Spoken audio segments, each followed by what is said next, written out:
این نوبالغ 13 ساله که 6 ماه پیش طفل به دنیا آورد با کمک مادر و بیبیش او را بزرگ میکند. او ادعا دارد که سال پیش از سوی یک مرد خویشش تجاوز و حامله‌دار شد. خانواده او زمانی از این حادثه آگاه شدند که طفل بطن او 8 ماهه بود. من گفتم روغن گرفته ژیر گرفته بودن بعد فهمیدم که من حامله‌دارم. این حادثه سال گذشته رخ داده است، اما بازداشت گمانبر در دست درازی به ناموس دختر خردسال تنها سال جاری و بعد رسانه‌ای شدن آن صورت گرفت. یک تا در نمی‌دارد. هیچ خیلی پرکراتوره خیلی یک کار زدن دا آدم ترمه میشینه، یک ماشین زدن دا آدم ترمه میشینه.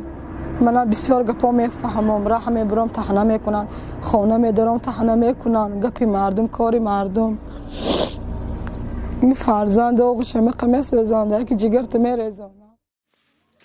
این نوبالغ 13 ساله که اکنون مادر است میگوید از عهده نگاه و بینی طفلش نمیبراید. سازمان حقوقی که از حق این دختر نوبالغ حمایت میکند میگوید مقامات به خاطر اینکه دو تشخیص دینکا پدری مرد گمانبر را به این طفل ثابت نکرده است، ماده 138 یعنی تجاوز به ناموس را از پرونده به ماده 141 عوض کرده است. خانواده این نوبالغ و هم حمایتگران او با این ماده کودکس جنایی راضی نیستند و ادوکات این دختری 13 ساله با عریضه شکایتی از دادستانی شهر حصار خواستار تحقیق دوباره پرونده شده است. جانب این مرد گمانبر در تجاوز دختر 13 ساله از صحبت با رادیوی آزادی خودداری کردند.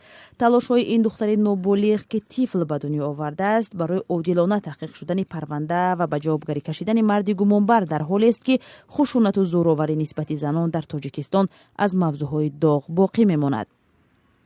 دیدبان حقوق بشر سال گذشته در یک گزارش 30 صفحه‌ای که خشونت در هر سر قدم عنوان دارد گفت زورآوری به زن در خانواده مشکل جدی میماند، ولی حکومت تاجیکستان برای رفع آن به قدر کافی تلاش نمی کند. اما مقامات رسمی میگویند همه ساله در دایره معرکه 16 روز مبارزه علیه خشونت به این مشکل زنان تا حدی رسیدگی می کنند.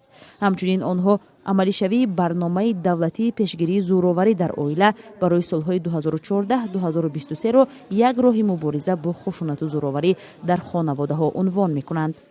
حالا این نوبالغ 13 ساله که شاید درک این همه مبارزه ها را ندارد، تنها امید به مقامات تفتیشاتی بسته است که روز عاملان این جنایت سنگین را که نسبت او روا دیدند جزا می دهند.